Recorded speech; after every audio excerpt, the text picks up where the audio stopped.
what I believe is what is reported now in taxpayer-funded reports. And by the way, since taxpayers paid for these, they ought to read them. They ought to read what is being said in these reports. Let me give you an illustration. And by the way, I believe that what they are reporting in these reports is correct. I believe that it's going to unfold as quickly as they say that it is going to. Let me give you just two very quick illustrations. This is I'm holding in my hands the Global Governance 2025 at a Critical Juncture report. This was published in September of this year. This was published 6 weeks ago. That's amazing. I actually have been reading the report cover to cover. I'm into Appendix B right now. Well, let me. If you haven't yet read what I will quickly point out, you may find this to be interesting. Absolutely, it's just very interesting that you mentioned that report. Please go ahead. Well, and so you know already that this was written as a unified study between the National Intelligence Council in the United States, working in tandem with the European Institute of Security Studies. And here's what they say on page 35. They say, so we can kind of set this up, since I'm very happy you're reading this. You're the very first show I've done. I'm doing 11 hours of radio and television a day, and you're the first person who is reading this report. So thank God Almighty that there are some people that are engaged in what is quickly unfolding. Here's what it says on page 35. Now, to set this up, what the intelligence communities of the United States and Europe are saying in this report is what might be the causal agents. Now, this could, of course, be triggers that they themselves set in motion. But on the surface, what they're saying is what might be the causal agents that would set in motion the need for global government, for all of the most serious powers on earth to come together and begin working together as a global entity, a global governance. And on page 35, here's what they say. No forum currently exists for dealing comprehensively across the scientific community, industry, and governments on measures needed to diminish the risk posed by the biotechnology revolution. Now, let me just quickly say, let me just jump down so I don't get bogged down in this. In the next paragraph, in addition, biotechnology, which the OECD thinks will potentially boost the GDPs of its members, can drive new forms of human behavior and association, creating profound cross-cultural ethical questions that will be increasingly politically contentious. Few experts believe that current governance instruments are adequate for those challenges. For example, direct modification of DNA at fertilization is widely researched with a goal of removing defective genes. However, discussions of future capabilities open the possibility for designing humans with unique physical, emotional, or cognitive abilities, end quote. So what our intelligence community has just reported.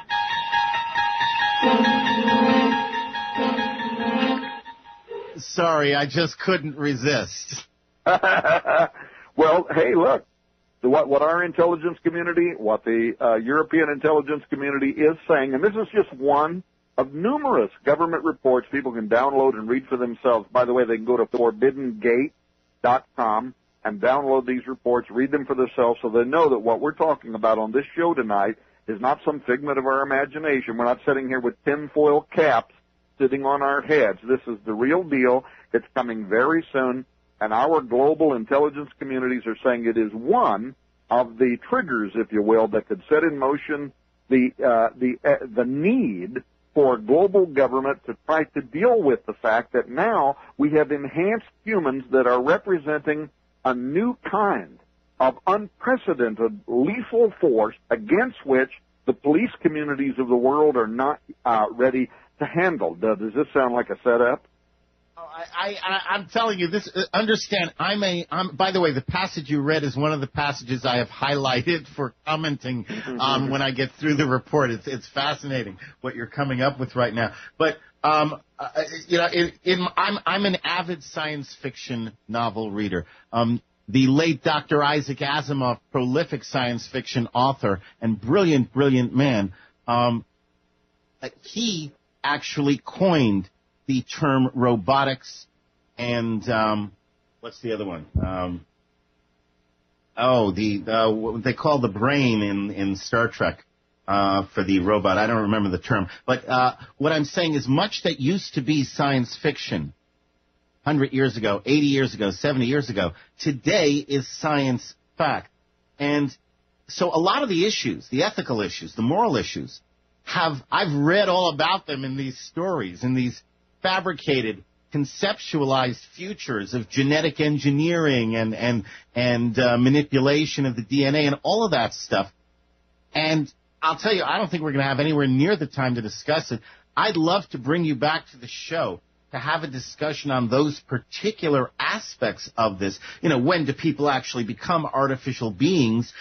Do they have the same rights as non-artificials? If they don't have the same rights, I mean, there's a whole discussion in that. So before we go on here, I want to ask you if you'd be willing to come back to the show to discuss some of this stuff.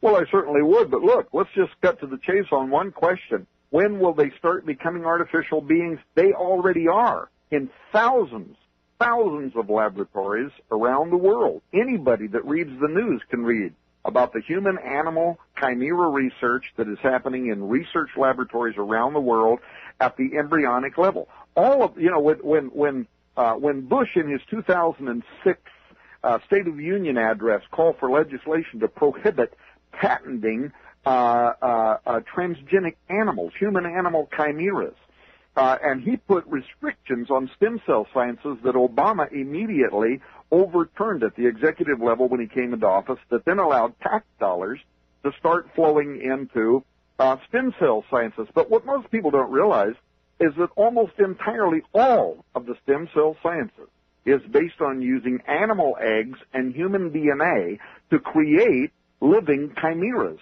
Now, here's the next step in this, though, and this is coming out of the United Kingdom, where scientists there, who 24 months ago were part of the embryology discussions and were seeking to get taxpayer-funded revenue for creating human-animal chimeras, which are supposed to be destroyed after they extract their stem cells. Well, there was a recent Reuters news article. Once again, we're not talking about tabloids or Weekly World News.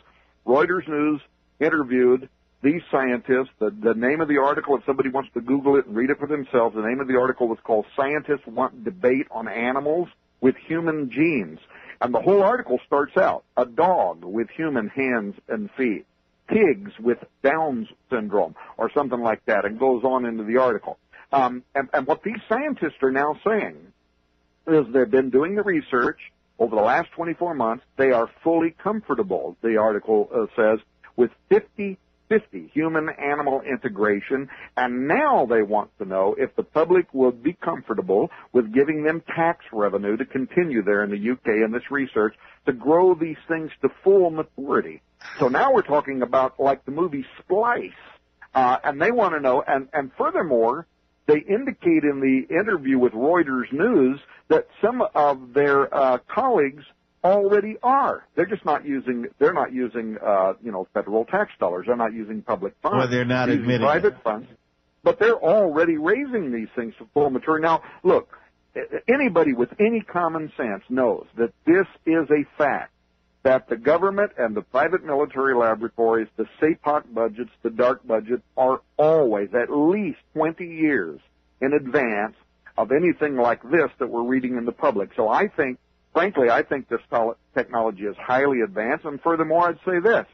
If a person reads our book, Forbidden Gate, they're going to be surprised because we actually photocopied out of the 2011 DARPA's presidential budget, their 2011 budget, 2 pages from their budget is in our book, and those 2 pages, one of the line items shows millions of dollars that is set aside for literally editing soldier DNA, genetically reconstructing soldiers, and the second line item in the 2011 presidential budget is for creating biodesign, which is a mysterious artificial life, a living, what Wired magazine, who got the leaked document, what they wrote an article on, living, breathing, immortal creatures that have been militarized. And we don't even know what the heck that even means. No, but I have to tell you, what I'm listening to, literally, I am physically feeling sick.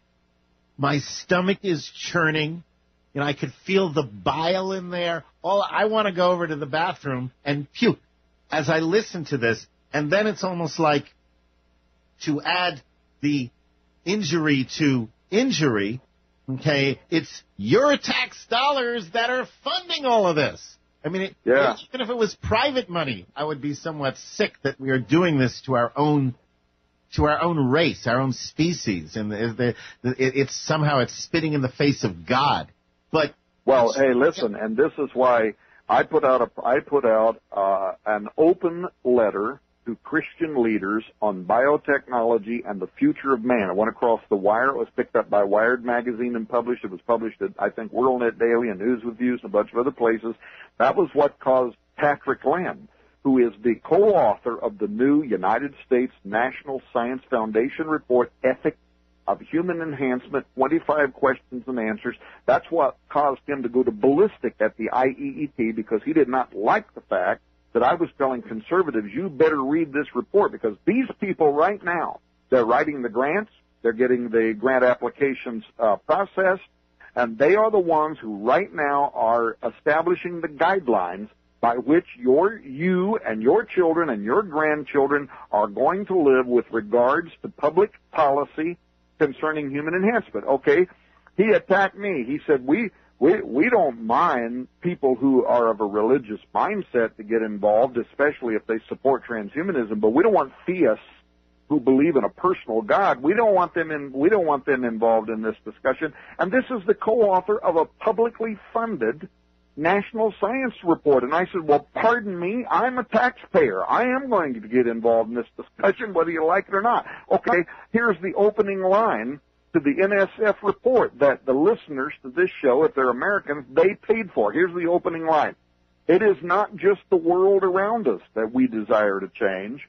Since the beginning of history, we have also wanted to become more than human, to become homo superior. From the godlike command of Gilgamesh to the lofty ambitions of Icarus to the preternatural strength of Beowulf to the mythical skills of Shaolin monks, and the various shamans and shapeshifters throughout the world's cultural history, we have dreamt and still dream of transforming ourselves to overcome our all-too-human limitations, end quote. And then they literally go on in there. They talk about people with prosthetic flippers, people who want to become an aquatic animal. Hang on. Yeah. We're just about out of time. There's a couple other things I want to get to, but I am definitely going to bring you back because we have a lot to talk about, Dr. Thomas Horn. Do you think the future you envision is a fait accompli? Is it a foregone conclusion, or can we stop it, and if so, how?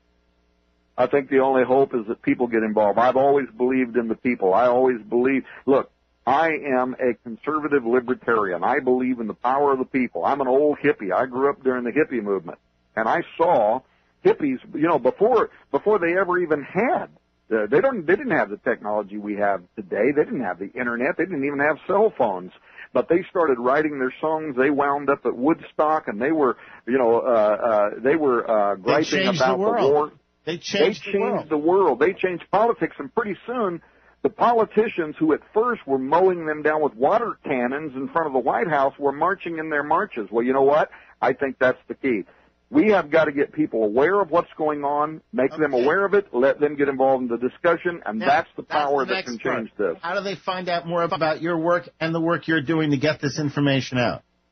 Well, first of all, go to Forbidden Gate, singular, not plural, ForbiddenGate.com, and there's hours of movies there on the technocalypse, the coming movement. You can read the government's reports for yourself. You're going to be astonished at some of what you read. Now, I have a second website for you, this Raider News Update. Is that you? Raiders News Update is me. It is the world's leading website on this subject. We get tens of thousands of visitors a day. So RaidersNewsUpdate.com. Oh, one last thing. The only place in the world where you can get a copy of the book, Forbidden Gate, is at SurvivorMall.com. survivormall.com. And that information is also on ForbiddenGate.com, I assume. Dr. Thomas Thorne, thank you. It's not enough time. I will bring you back. We got a lot to talk about. Thanks so much for spending this time with us here on the Global Freedom Report. All right. Thanks for having me on.